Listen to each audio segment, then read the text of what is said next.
que las sociedades igualitarias que requieren de la Amazonía, por una parte. Y por otra pregunta, Eduardo, de una vez te pego, y es, ¿y entonces qué hacía con las tierras pretas?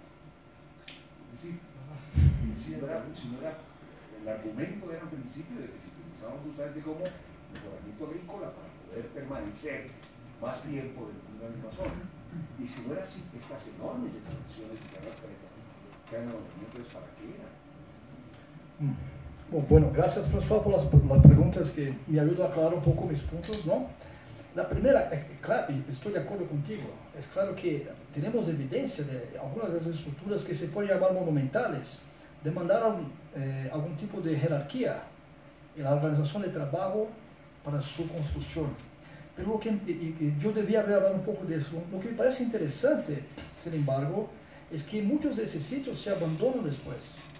Me parece, yo trabajé una época con el concepto que viene de Henry Wright, que es un arqueólogo americano que fue profesor de Durham también, el concepto de cacicazgos cíclicos. La idea que había como ciclos de centralización jerárquica y descentralización.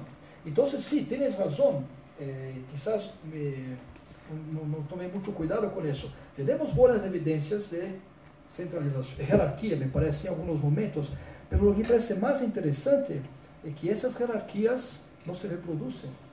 No tenemos, porque en otras partes, una vez que eso empieza, tenemos como un camino que desemboca en el Estado. Es como un poco la cerámica, ¿no? Hay cerámica temprana, pero quizás no tiene que ver con agricultura.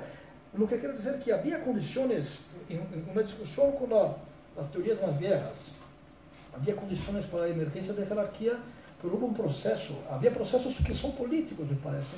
Por eso que es el tema de esa charla, que, como dice, lo propuso Pierre Clastres, sociedad contra el Estado, ¿no? Había como algo en esas sociedades amazónicas que era una fuerza centrífuga, que impedía, en mi perspectiva, la reproducción por el tiempo de esas estructuras jerárquicas. Mi experiencia en Valpés, en ese sentido, ha sido muy interesante, porque yo cuando fui a hacer mi doctorado allá en Valpés, ¿cuál era mi problema de investigación? Tenemos hoy en Valpés sociedades tribales, pero que tienen una jerarquía social muy bien marcada, los 5 CIPs, que es un reflejo del hecho de que fueron cacicazgos en el pasado, y por la conquista europea, como que se desmantelaron formaciones demográficamente más reducidas, pero mantuvieron un padrón jerárquico social que está marcado por las 5 categorías, ¿no? Pero yo me acuerdo, luego que llegué, empecé a trabajar allá en la parte de Brasil, de Valpés, uno veía que esas jerarquías tenían un rol muy importante en algunos contextos específicos, normalmente rituales, ¿no? En las fiestas, la gente que encendía el cigarro, la orden de sentarse para beber la chicha, pero en el día a día, la vida normal no. La otra vida lejos de las fiestas, no había ninguna diferencia muy bien marcada entre las personas que pertenecían a familias de jerarquía más alta y las personas que pertenecían a familias de jerarquías más bajas en la estructura de los grupos de Valpés. Entonces, me parecía que esa jerarquía, ¿no? Y quizás porque, como mucha gente acá en Latinoamérica, mi formación es en historia, universidad pública, marxista, ¿no? Entonces, pensaba las relaciones de producción. No conseguía ver, no había formas de acumulación. Es muy difícil para un jefe, para un cacique, acumular indefinidamente. Tiene que redistribuirse todo el tiempo. Entonces no había una convergencia, no sé si estoy siendo muy claro, entre un padrón jerárquico que era importante, que orientaba parte de la vida social, y los padrones de acumulación material. Eran dos mundos que no convergían. Me parece que el Estado empieza a surgir cuando hay una convergencia entre esa dimensión ideológica y la revolución de los procesos de acumulación material. Eso me parece que no se pasó en ese contexto amazónico porque por la cuestión de la abundancia es muy difícil controlar los recursos. Si uno se enoja con el cacique, después de 1, 2, 3 generaciones, se va, empieza en otra parte. No que necesita hachas de piedra, de conocimiento que está en la cabeza. Si uno compara con otras partes de Sudamérica, como los valles angostos de los Andes centrales o de la costa de Perú, por ejemplo, de nuevo, son contextos de circunscripción mucho más bien marcadas, que de alguna manera conducen más a ese proceso de centralización. No sé, estoy siendo muy simplista en mi respuesta, pero me parece que la cuestión de la abundancia es clave porque no crea las condiciones a lo largo plazo para que esa acumulación se pueda reproducir. Hay jerarquías, se ve en el registro arqueológico, pero la tendencia es que esas jerarquías no se reproduzcan indefinidamente. No sé si te respondo bien. Y la otra cosa de las tierras pretas también, eso puede ser que tenga mucho que ver con mi propia experiencia en la Amazonia Central, pero diría que todos los sitios de tierras pretas que yo he excavado o visitado eran locales de habitación. Hay cerámica, hay evidencia de casas, de vida doméstica. Entonces, claro, me parece claro que esta gente sabía que esos suelos tenían propiedades muy particulares que eran buenas para el plantio. Plantar una ají más fuerte, algo, no sé, un tipo de coca, algo así, que se quiere que tenga más potencia, incluso debería tener un valor simbólico muy fuerte, pero la idea es que estaban haciendo sus chacras, plantando yuca o maíz, en esos tipos de suelos. No me parece, no creo que tengamos una evidencia para hablar de eso. Y de nuevo, me parece que yo durante mucho tiempo trabajé con esta idea, pero me parece que también esta idea reproduce esta noción de que hay algo en la Amazonía que tiene que ser cambiado. Hay siempre algo que se tiene que aprimorar, que mejorar. Y un poco por eso que es interesante, muchos arqueólogos hoy, al menos que trabajan en la Amazonía de Brasil, ven las tierras pretas como algo que se surgió de manera no intencional y como zonas de habitación. Y nuestros colegas agrónomos, por ejemplo, trabajan todavía con la hipótesis de que fueron solos producidos para cambiar las condiciones naturales, pero es natural porque son agrónomos, entonces tienen una perspectiva de alguien que está entrenado para, por ejemplo, aprimorar las condiciones de los suelos. Entonces, no sé si te contesto bien con eso también, pero es algo mucho menos teórico en este aspecto y mucho más basado en la observación empírica. Gracias por tu pregunta. Sí. Hay un hecho que, hay algo que me llama la atención, Ahí, para continuar un poco la pregunta del profesor François, hay algo que me llama la atención. Si estamos hablando que este modelo cacical no está funcionando, para mí es un hecho que no está funcionando, tampoco en el Orinoco. Estamos viendo que hay una mayor diversidad en las formas de organización y eso está cuestionando todos los modelos mesoamericanos que llegaron acá a Sudamérica en los años 90, en el 2000. Es también una forma también de replantearse cómo acercarse a esa arqueología. Uno reconocer que hay unas formas de organización de trabajo muy distintas que obedecen a unos principios ecológicos, agroecológicos, que nosotros hemos desconocido hasta el momento en el Amazonas y en el Orinoco. También reconocer, por ejemplo, siendo marxista, por ejemplo, formas de organización menos jerárquicas o como Crumley llamaría jerarquías, ¿no? Sí. Que son o formas que están alternas, que hay ciclos precisamente de centralización, también de horizontalidad, dependiendo la actividad que se van a realizar, pero sin embargo hay un hecho y es la centralización. Nosotros tenemos a lo largo del Amazonas, si uno revisa, están todos estos poblados. En los llanos de Venezuela tenemos el Cedral, el Gabán, ahora en Casanare también hemos registrado varios poblados centralizados donde estos suelos están ahí presentes, pero también tenemos zonas de cultivo, se podría decir, o estos ricer fields o campos elevados que están anexos o están asociados a estos centros poblados.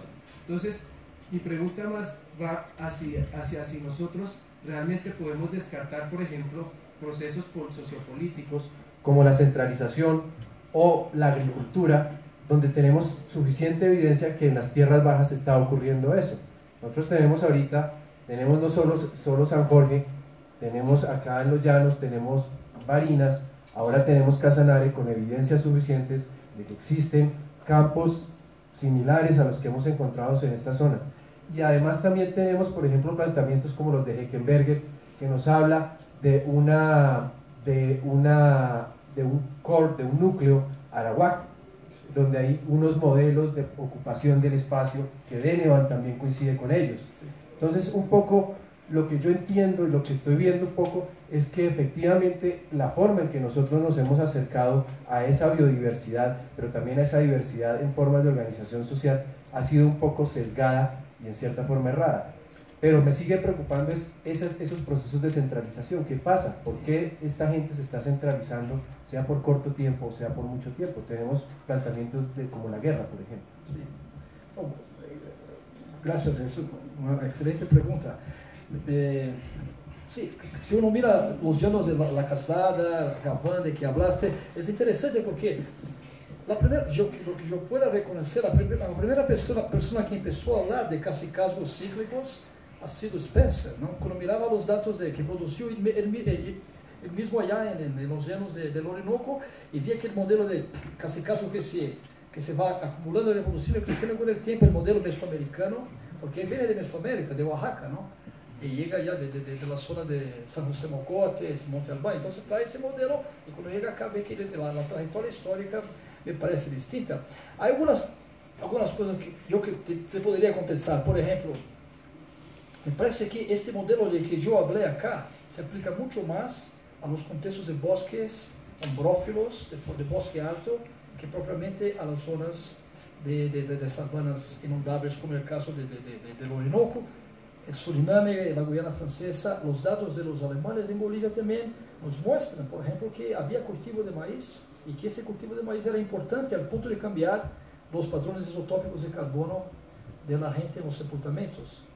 Y hemos hecho trabajos con isótopos también en algunos sitios de cementerios allá en las orillas del Amazonas. Es interesante porque hay maíz, claramente en el registro, pero el maíz no cambia los valores isotópicos. No tenemos valores de C4, ¿no? Que son típicos del consumo de maíz. Eso no aparece en ese registro. Entonces me parece que hay dos cosas distintas. Quizás, me parece que el modelo de cacicazgo o de formaciones políticas cíclicas se puede aplicar por diferentes contextos de las tierras bajas, pero hay nuances, con una importancia quizás más grande de la organización de la producción y de la agricultura en contextos de zonas más abiertas, con la sazonalidad más bien marcada, estacionalidades bien caracterizadas, como me parece que es el caso de los llanos, mientras que las zonas de bosques más cerrados, donde también hay estacionalidad, pero no es algo que sea, es bien marcado también, pero no tan dramático como en los contextos de los llanos abiertos. Me parece que nosotros teníamos estrategias distintas en el pasado. Sobre la emergencia de la centralidad, de nuevo, creo que por supuesto tú conoces mejor los datos de los llanos que yo, pero lo que me acuerdo de los datos de los llanos también, esos grandes asentamientos se abandonan, ¿no? Hay evidencias de fuego, de conflicto, ¿no? Gaván parece que se abandona en un momento y se vuelve a abandonarlo por un rato. Entonces, mismo allá también, la cuestión de, claro, ha sido muy importante para nosotros reconocer que podría haber habido formas de jerarquía en el registro arqueológico, pero que ahora creo que tenemos que prestar más atención también en las formas de abandono y en las formas de jerarquización, dejar de ver la jerarquía solo como un valor necesariamente positivo, pero mirar también la posibilidad de fragmentación, de fragmentación política, como un valor que puede ser positivo también. Y la resistencia, algo un poco quizás, no digo filosófico, pero postular la posibilidad de resistencia al Estado como un valor que se puede atribuir a esas sociedades. No sé si me contesto bien. Sobre Heckenberg, que es más que amigo, es un hermano mío, estamos escribiendo un libro, pero discutimos mucho, no siempre estamos de acuerdo. Creo que él tiene la tendencia a ver jerarquía mucho más. Creo que estamos de acuerdo básicamente, pero un poco a él le interesa más la emergencia de la jerarquía y a mí me interesa más la contestación de la jerarquía, que me parece algo muy amazónico, ¿no? El trabajo más difícil del mundo es ser un cacique amazónico, ¿no? Se vuelve un esclavo de la gente que uno supuestamente está controlando. Y sobre los arahuacos, me parece, el modelo de Heckenberg me parece me gusta, es una tradición que viene de Max Schmidt, ¿no? De Lathrop, de Nordenskjöld, pero me parece que Heckenberg lo reformuló de una manera muy elegante y me gusta mucho. Creo que esos sitios fechados en 2500 años que tenemos allá, que aparecen con esas tierras pretas más largas, son un reflejo de una ocupación arawak, y creo que Heckenberg lo logró postular de una manera muy interesante. No sé si le contesto bien. Gracias.